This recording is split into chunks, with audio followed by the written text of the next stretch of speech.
the wrestling conscience. Let's talk about Smackdown and how bad it was. I'm trying, guys, trying to be positive, but let's get into it. Listen.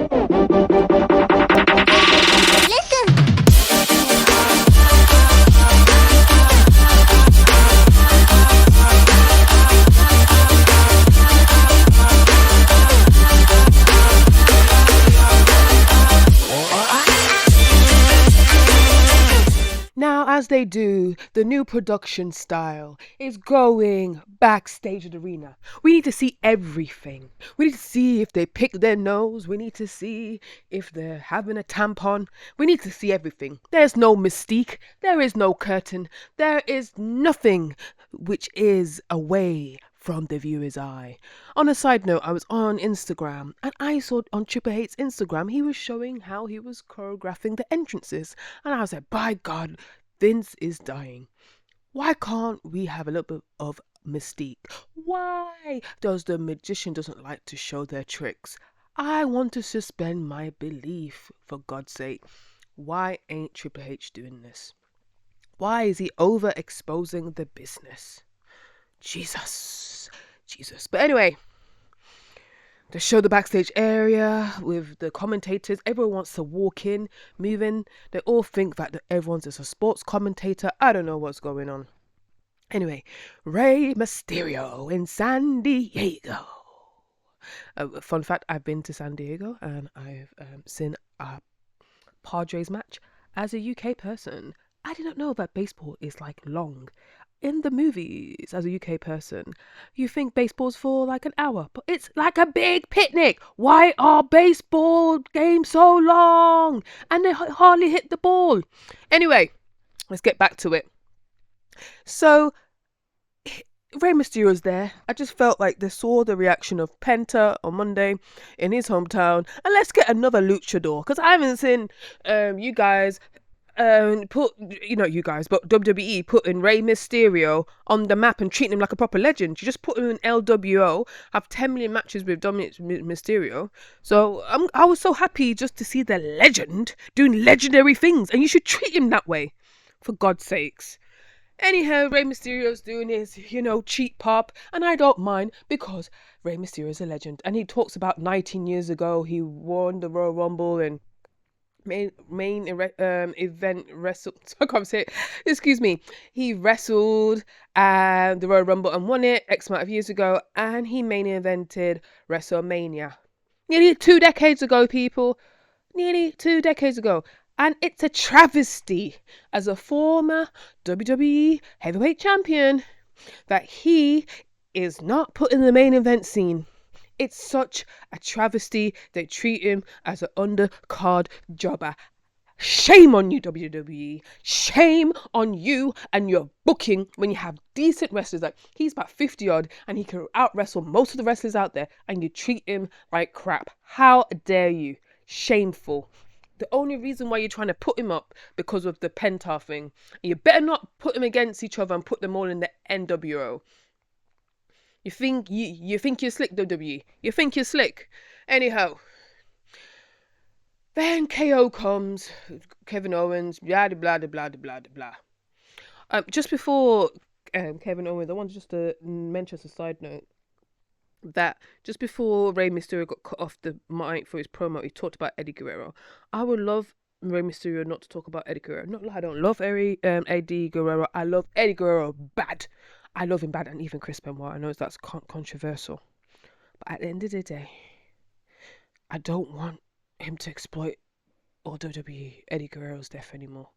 Leave it. Rey Mysterio is a great wrestler regardless if Eddie Guerrero died or not. End of. Anyhow, Kevin Owens just seems like he's bored. And we're like, what's creative's going to do with Kevin Owens? And how are we going to stretch out the feud? You know what, Triple H? Are you ready? Triple H is, are you ready for me to stretch out storylines for 6-8 months? That's what they're doing right now, right? So just randomly with this portal, Rey Mysterio's from Raw. Hello, I haven't seen you on the main roster actually wrestling for like months. But anyway, hello, you come on SmackDown in San Diego. And then now you're gonna have a match with Kevin Owens. Bloody hell. Bloody hell. Then we have the backstage segment of Naomi and Bianca, and I'm just like, they're making Naomi look weak, man. I can't wait. No leads on Jade Cargill. It's been like 10 million years. What do you mean no leads? What happened to Jade? What happened to her mouth? Where is she? I hope she wins the Royal Rumble, man. I don't mind you stretching out that. But if Naomi and Jade or Naomi and Bianca's not having a feud for WrestleMania, you can kiss my bumhole, because I'm not about that life. Because if all this is for nothing. Anyway, Naomi's like, hey girl, don't get me with the whip. You better wrap that hair up. I don't want it to happen again. Blah, blah, blah, blah, blah. And I was like, okay, girl.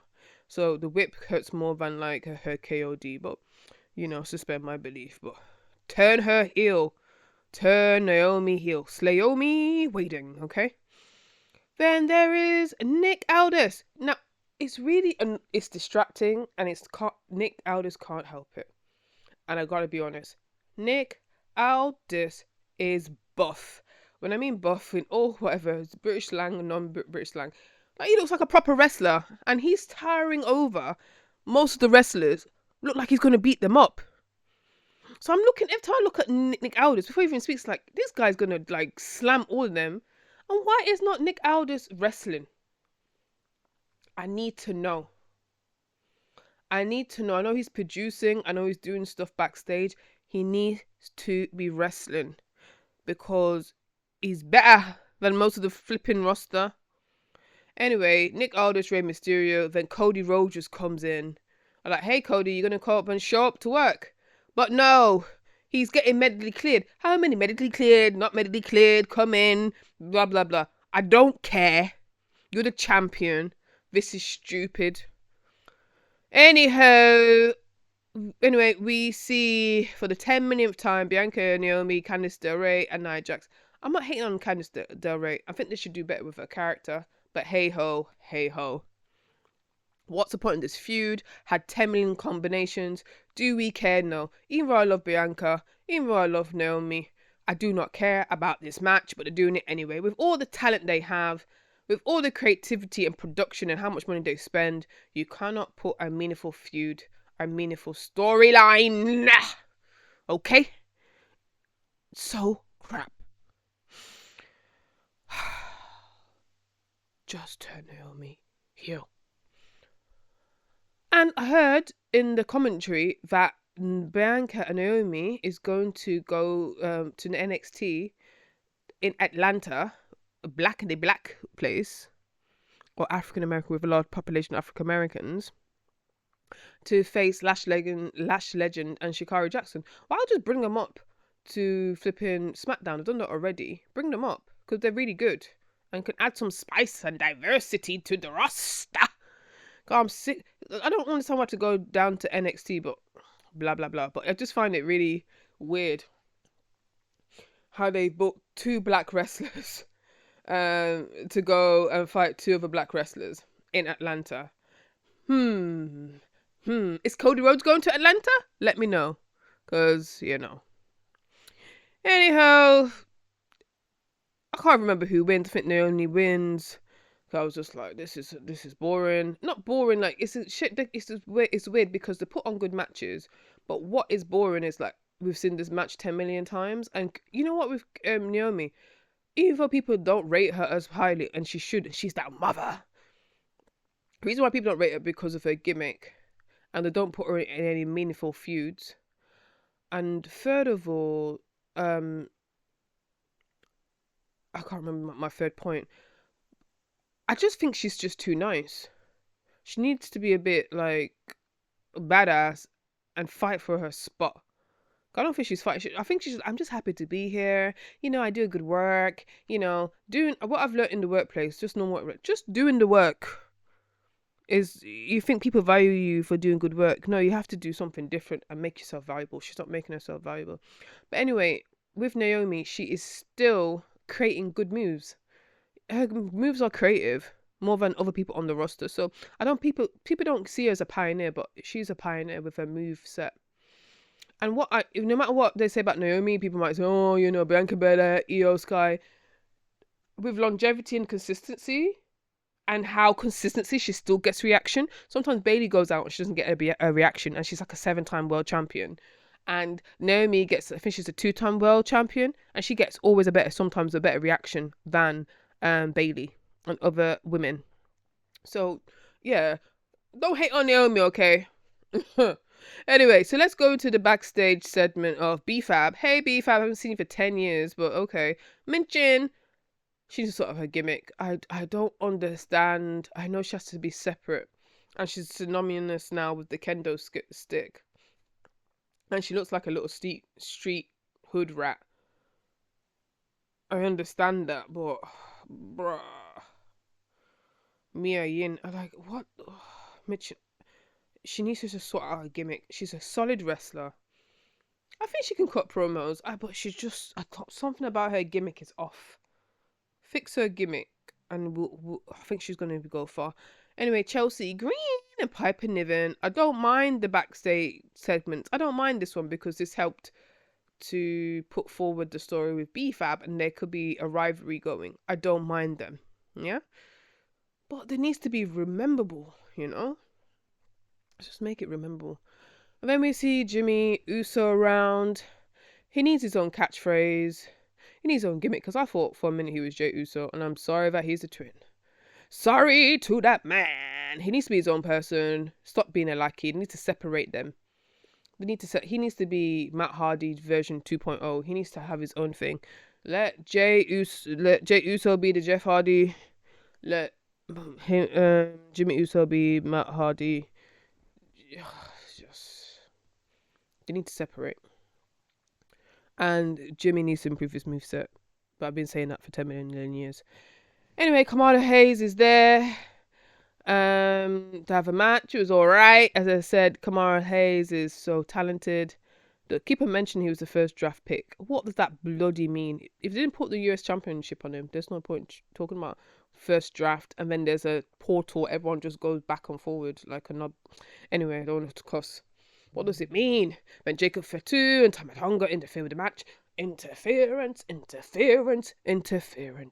Now, as I said, I don't mind more single matches with Jimmy Uso.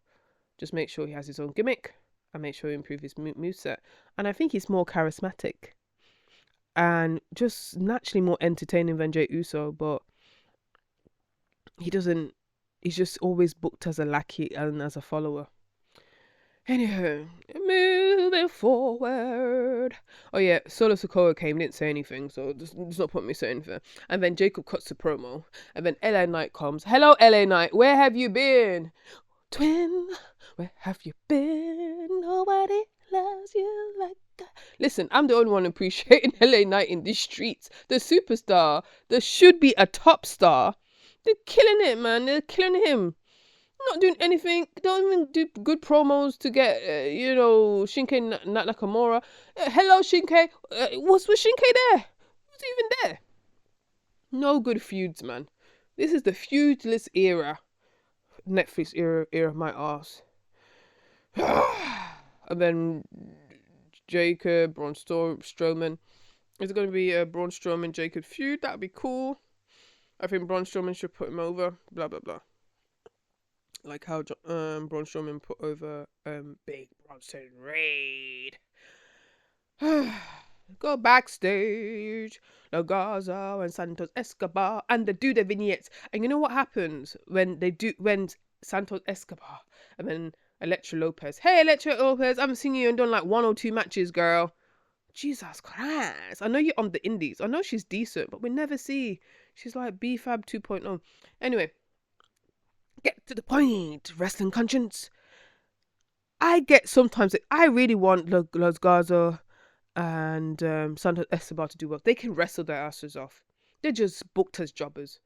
I feel so, and sometimes when they do their speech, like, yeah, we're gonna win, I'm like, I am a gullible girl, and I'm like, yes, they're gonna do something.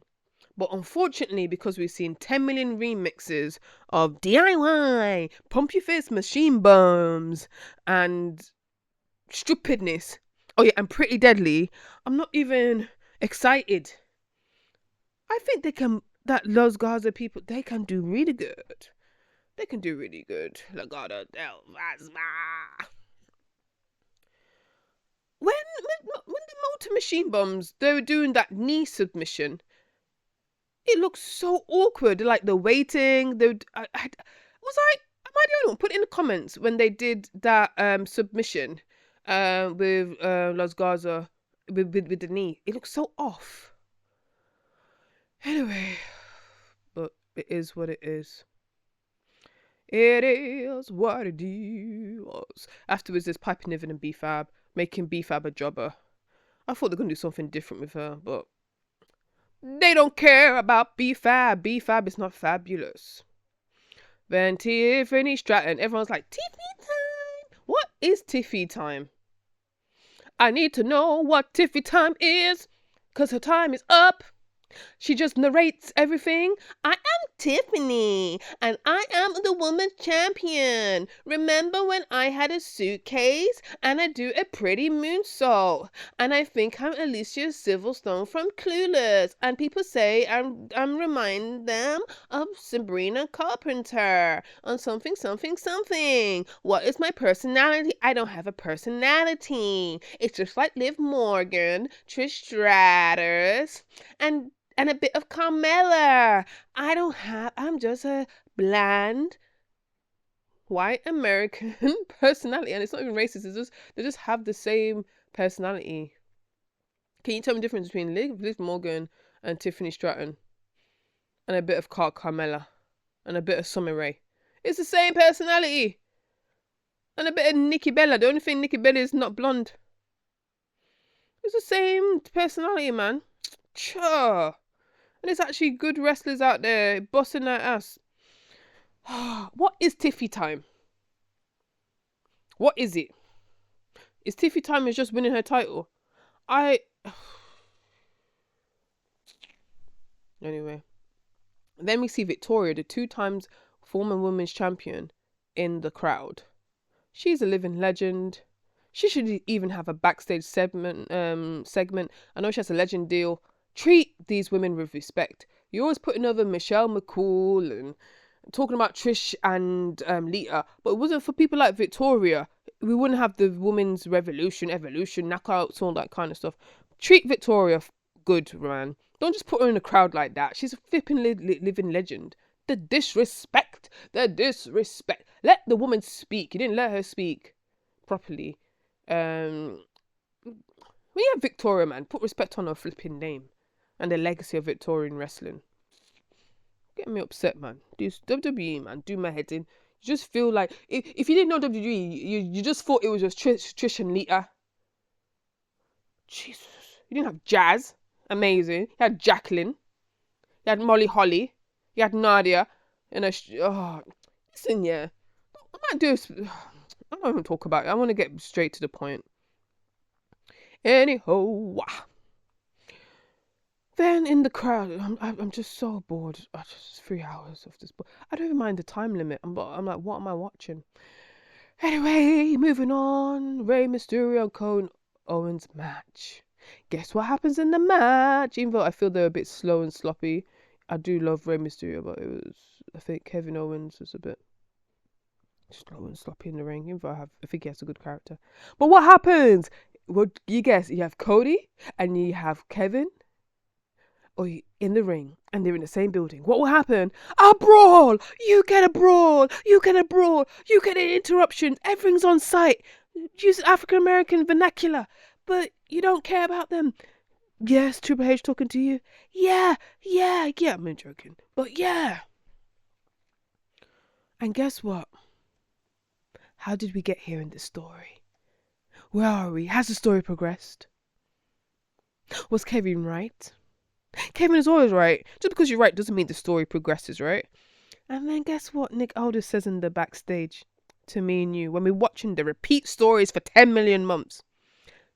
For Saturday Night Live, one of the money-grabbing PLEs.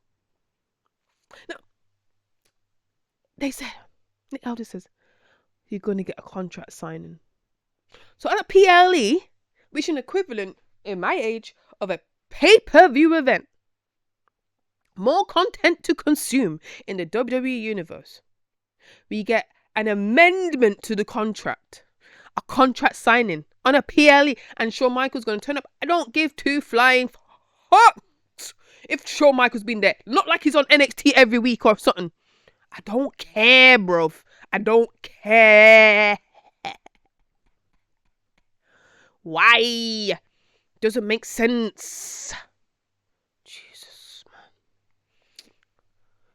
People's, why do you watch? You know, I want to do a separate video. Why do you watch wrestling if you don't like it? Why do you watch wrestling if you don't like it? Because I'm invested. I'm invested, so I'm gonna chat about it. Okay. Blood clot. Now we have a backstage segment with DIY, Tommaso Ciampa. I think he should have a singles run and leave Johnny Gargano. I do like Johnny Gargano as a person because I watch his vlogs, but as a wrestler, I think boring.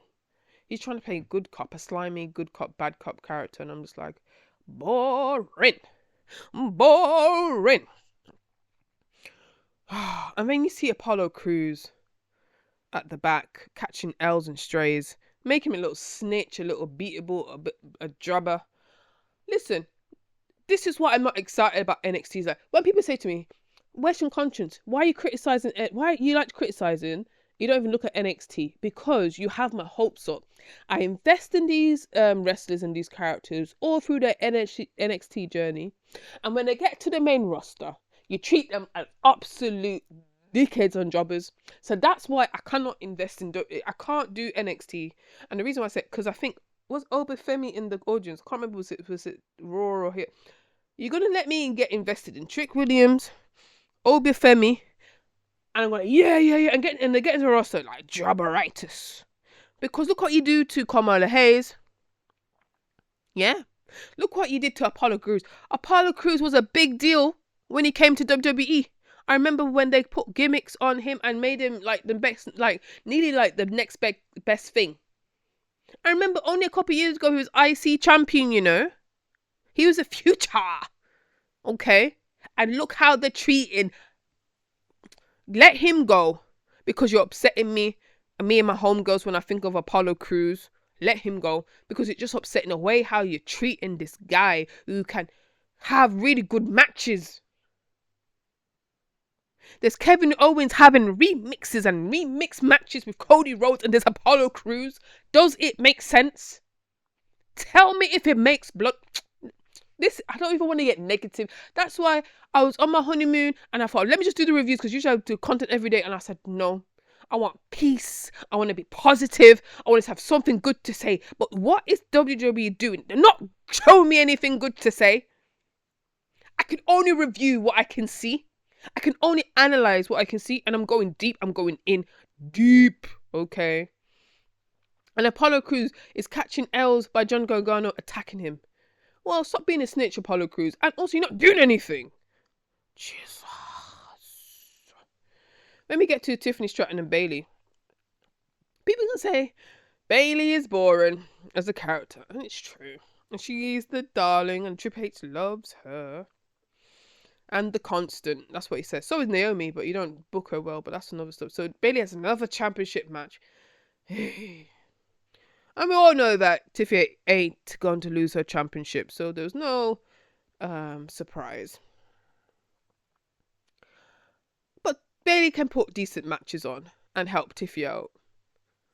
She didn't make Tiffy look good. And it wasn't the best match, but she did make Tiffy look good. Her character is lacking and bland, but she can put on good matches. She's reliable. She's like a utility, but she's higher than she gets more championships than Naomi. How does that work? And Naomi's better wrestler. Opportunities. Then we see Roxanne Perez in the ringside, just doing whatever. Didn't know what that added, but she was just there. And then when Tiffy won, whatever, 10 million moonsaults later. So can I say something about these matches, right? I'm sick of the 10 million forced finishes, and I'm sick of the finishers not finishing anymore. And it was just like, they could have cut that match in half, because we knew what the outcome was going to be. We knew that. We knew that Tiffany was going to win. Make it short and impressive, a short squash match, because it's doing my head in. We don't need 10 million forced finishes. It's just stupid. Anyway, and then at the end, one of the commentators says that Tiffany had the it factor. What it factor? Because she's conventionally attractive. That's it. Wrestling doesn't matter anymore. So long as you got your titties, long blonde hair, that's what matters. And don't get me wrong, I'm not gonna hate. Tiffany is very athletic, and it's very impressive what she can do in 4 years, 5 years being in WWE from the Performance Center. Got it, and she's marketable, but I don't think she was ready to be champion yet. She needed to mature and like marinate for a year or two and build up her character work. Because just like how you peak now, she's going to be another Carmella, where they peak them too early, and then you just get lost in the shuffle. What happens when she loses her championship? What happens when it's Tiffy? She can go, it's Tiffy time. No, Tiffy time. Tiffy's dead. The clock is broken. There's no more time left. So I don't think they're thinking long term. They're just thinking, oh, the audience. Like, I have to do another video. I keep on saying do these videos, but people keep on saying I'm negative. But at the end of the day, I've got to just talk the truth. And what I do, I usually I do my review before listening or watching or seeing what other wrestling folk are doing. But if people say I just copy other people, no, I don't copy other people.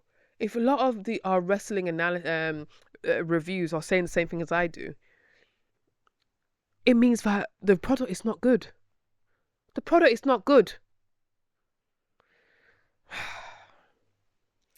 I thought I had more things to say off my honeymoon, so I'll tell you something sweet. But I know it's not a word, but the wrestling's getting worse and worse. It's a long video. I wanted to keep this to 10 minutes, but boy, it's getting worse and worse. This is the Wrestling Conscience channel. I'm hoping for a better Smackdown and a better Raw next week, so I can be positive in 2025 and get excited for the Royal Rumble and WrestleMania season. Love you loads. Over and out.